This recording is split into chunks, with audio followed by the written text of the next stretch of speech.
नमस्कार विद्यार्थी मित्रांनो. स्वागत आहे आपलं पुन्हा एकदा एम-पी-सी लायब्ररी या आपल्या यूट्यूब चॅनलमध्ये. आज आहे 8 डिसेंबर 2025. सुरू करूयात आजच्या चालू घडामोडी. आज आपण पाहणार आहोत सार्कची स्थापना ही कोणत्या वर्षी झालेली आहे? 99वे साहित्य संमेलन हे कुठे आयोजित केले गेलेले आहे? आणि राष्ट्रीय लेखा प्रणालीने नवीन बेस वर्ष हे आता जाहीर केलेले आहे. तर हे नवीन बेस इयर आता कोणते असणार आहे? याबद्दल आपण आज माहिती पाहणार आहोत. त्यामुळे या संपूर्ण महत्त्वपूर्ण चालू घडामोडी सविस्तरपणे जाणून घेण्यासाठी व्हिडिओ शेवटपर्यंत अवश्य पहा.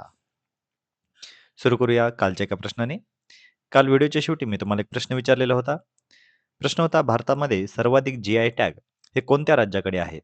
तर या प्रश्नाचे योग्य उत्तर आहे पर्याय क्रमांक 4 उत्तर प्रदेश.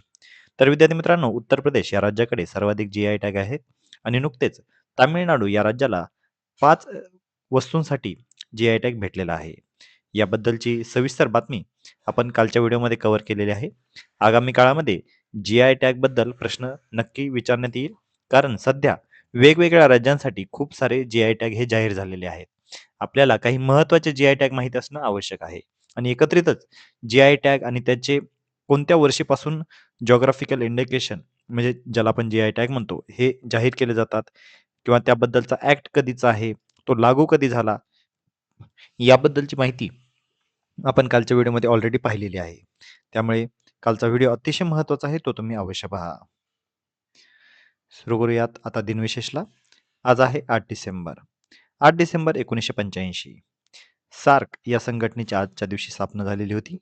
याचे मुख्यालय आहे काठमांडू या ठिकाणी. एकूण सदस्य यामध्ये होते 8. याचे महासचिव सध्याचे आहेत मोहम्मद गुलाम सारवार. 8 डिसेंबर 1720. बालाजी बाजीराव तथा नानासाहेब पेशवे यांचा आज जन्मदिवस. तर विद्यार्थी मित्रांनो, हे होते आजचे दिनविशेष. आता आपण आपल्या चालू घडामोडींना प्रश्नोत्तराच्या स्वरूपामध्ये पाहण्यास सुरुवात करूया. प्रश्न क्रमांक पहिला. सार्कची स्थापना ही कोणत्या वर्षी झाली? तर यासाठीचे पर्याय आहेत पर्याय क्रमांक 1 1980, पर्याय क्रमांक 2 1985, पर्याय क्रमांक 3 1982 आणि पर्याय क्रमांक 4 1990. तर या प्रश्नाचे योग्य उत्तर आहे पर्याय क्रमांक 2 1985. तर सार्क या स्थापनेला आता 40 वर्ष पूर्ण झालेली आहेत. दक्षिण आशियाई प्रादेशिक सहकारी संघटना म्हणजेच सार्क. दक्षिण आशियातील ही सर्वात मोठी प्रादेशिक संघटना आहे. पहिले सार्कचे शिखर संमेलन हे 8 डिसेंबर 1985 या दिवशी झाले. याची संकल्पना सर्वप्रथम बांगलादेशचे तत्कालीन राष्ट्राध्यक्ष झियाऊर रहमान यांनी 1980 मध्ये मांडलेली होती. सार्कचे एकूण 7 संस्थापक सदस्य देश आहेत, परंतु सध्या एकूण देश आहेत यामध्ये 8. अफगाणिस्तान 2007 मध्ये सामील झालेला आहे. भारतातर्फे त्यावेळी राजीव गांधी यांनी सही केलेली होती. 91वे शिखर संमेलन 2016 मध्ये इस्लामाबादला होणार होते, परंतु उरी हल्ल्यानंतर भारताने बहिष्कार टाकला आणि त्यानंतर एकही शिखर संमेलन सार्कचे हे होऊ शकलेले नाही. बाजूच्या चित्रामध्ये सार्क बद्दलची डिटेलमध्ये माहिती दिलेली आहे, ती तुम्ही पॉज करून पुन्हा एकदा वाचू शकता. यामध्ये वेगवेगळ्या कंट्रीज ज्या आहेत त्या इथे मेन्शन केलेल्या आहेत. सार्कचे प्रमुख 7 देश जे आपण संस्थापक सदस्य म्हणतो त्यामध्ये कोण आहेत? तर सर्वप्रथम भारत, भूतान, मालदीव, नेपाळ, श्रीलंका, पाकिस्तान आणि बांगलादेश. आणि यानंतर 2007 साली अफगाणिस्तान यामध्ये सामील झालेला आहे. याचं मुख्यालय काठमांडू या ठिकाणी दिसतच आहे. या संपूर्ण सार्कचं एक पद्धतीचा एक करार देखील झाला होता, ज्याचं नाव होतं south Asian free trade area म्हणजे साफ्टा. आणि सध्या काही निरीक्षक देश देखील आहेत या ठिकाणी. याचे करंट ऑब्झर्वर्स कोण आहेत? तर ऑस्ट्रेलिया, चीन, Mauritius, Myanmar, European union, Republic of Korea आणि USA म्हणजेच आपला अमेरिका. तर सार्कबद्दल आपण सविस्तरपणे बातमी जाणून घेतलेली आहे. कोणत्याही पद्धतीने सार्कविषयी जर प्रश्न आला तर आपल्याला तो टॅकल करता यायला हवा. पुढचा प्रश्न पाहूया. 99वे साहित्य संमेलन हे कुठे आयोजित केलेले आहे? यासाठीचे पर्याय आहेत पर्याय क्रमांक 1 नाशिक, पर्याय क्रमांक 2 पुणे, पर्याय क्रमांक 3 सातारा आणि पर्याय क्रमांक 4 कोल्हापूर. तर या प्रश्नाचं योग्य उत्तर आहे पर्याय क्रमांक 3 सातारा. तर 99व्या अखिल भारतीय साहित्य संमेलनाची पत्रिका ही आता नुकतीच जाहीर झालेली आहे. तर या 99व्या साहित्य संमेलनाचे उद्घाटन ज्येष्ठ लेखिका डॉक्टर मृदुला गर्ग यांच्या हस्ते होणार आहे आणि समारोप सोहळ्याचे प्रमुख पाहुणे असणार आहेत ज्येष्ठ साहित्यिक रघुवीर चौधरी. थोडक्यात 99व्या साहित्य संमेलनाबद्दल आढावा घेऊया. आयोजित केलं जाणार आहे सातारा या ठिकाणी 1 ते 4 जानेवारी या दरम्यान. ठिकाण असणार आहे छत्रपती शाहू स्टेडियम. संमेलनाचे अध्यक्ष असणार आहेत विश्वास पाटील. स्वागताध्यक्ष असणार आहेत शिवेंद्रसिंहराजे भोसले. बोधचिन्ह आहे शी. फडणीस यांनी तयार केलेले बोधचिन्ह आहे. किती वर्षांनी साताऱ्यामध्ये होत आहे? तर तब्बल 32 वर्षांनी साताऱ्यामध्ये साहित्य संमेलन होत आहे. यापूर्वी 1905, 1962, 1993 मध्ये साहित्य संमेलन साताऱ्यामध्ये झालेले होते. एकं एकत्रितच मराठी साहित्य संमेलनाविषयी थोडक्यात माहिती पाहूया. न्यायमूर्ती महादेव गोविंद रानडे यांनी इसवी सन 1878 साली पुणे येथे झालेल्या पहिल्या अखिल भारतीय मराठी साहित्य संमेलनाचे ते पहिले अध्यक्ष होते आणि तेव्हापासून मराठी साहित्य संमेलन हे सुरू आहे. मागील काही साहित्य संमेलन आपल्याला माहिती असणं आवश्यक आहे. 2020 सालचे 93वे साहित्य संमेलन उस्मानाबाद या ठिकाणी झालेले होते. त्याचे अध्यक्ष होते फ्रान्सिस दिब्रिटो. 2021चे 94वे साहित्य संमेलन नाशिक या ठिकाणी झाले होते, ज्याचे अध्यक्ष होते जयंत नारळीकर. 2022चे 95वे साहित्य संमेलन हे उदगीर या ठिकाणी झाले होते, ज्याचे अध्यक्ष होते भारत सासणे. 2022चे 96वे साहित्य संमेलन वर्धा या ठिकाणी झाले होते, ज्याचे अध्यक्ष होते नरेंद्र चपळगावकर. 2023चे 97वे साहित्य संमेलन अंमळनेर जळगाव या ठिकाणी झाले होते, ज्याचे अध्यक्ष होते डॉक्टर रवींद्र शोभने. 2024चे 98वे साहित्य संमेलन हे दिल्ली या ठिकाणी झाले होते, ज्याच्या अध्यक्ष होत्या तारा भावाळकर. 2025चे 99वे साहित्य संमेलन सातारा या ठिकाणी झाले होते, ज्याचे अध्यक्ष होते विश्वास पाटील. तर विद्यार्थी मित्रांनो, साहित्य संमेलनाविषयी आपण आता डिटेलमध्ये माहिती पाहिलेली आहे. आपल्याला कोणत्याही पद्धतीने याबद्दल जर प्रश्न आला तर तो आपल्याला टॅकल करता यायला हवा. पुढचा प्रश्न पाहूया.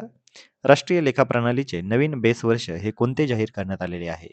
तर यासाठीचे पर्याय आहेत पर्याय क्रमांक 1 2011-12, पर्याय क्रमांक 2 2015-16, पर्याय क्रमांक 3 2020-21 आणि पर्याय क्रमांक 4 2022-23.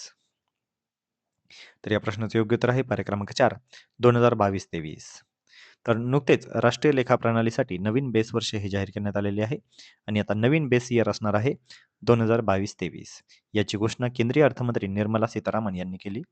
सध्याचे बेस वर्ष आहे 2011-12, आता नवीन बेस वर्ष असणार आहे 2022-23.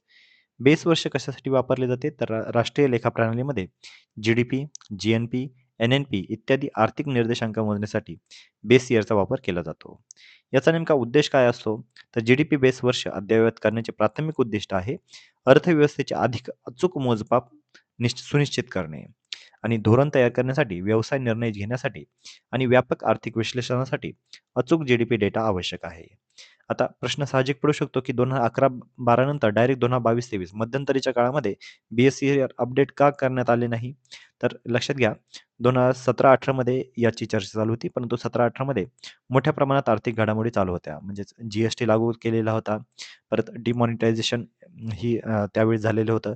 त्यामुळे आपलं अर्थव्यवस्था ही थोडीशी डगमगलेली होती आणि त्यावेळचे बेस इयर वापरण्यास थोडीशी अडचण होती.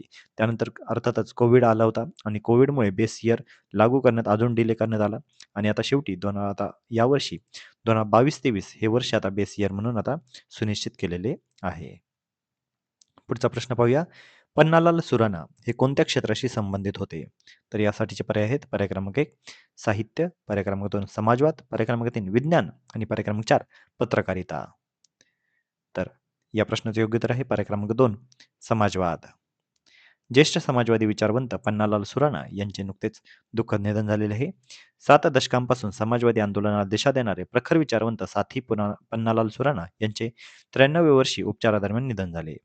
नळदुर्ग येथे राहणाऱ्या सुराणा यांना अस्वस्थता जाणवल्याने रुग्णालयामध्ये त्यांना दाखल करण्यात आले. मात्र प्रकृती बिघडल्याने त्यांची प्राणज्योत मालवली. देहदानाने केली कर्तृत्वाची शेवटची पर्वणी म्हणजे त्यांनी त्यांच्या अंतिम इच्छेनुसार त्यांचे सोलापूरमधील सरकारी रुग्णालयात देहदान देखील करण्यात आलेले आहे.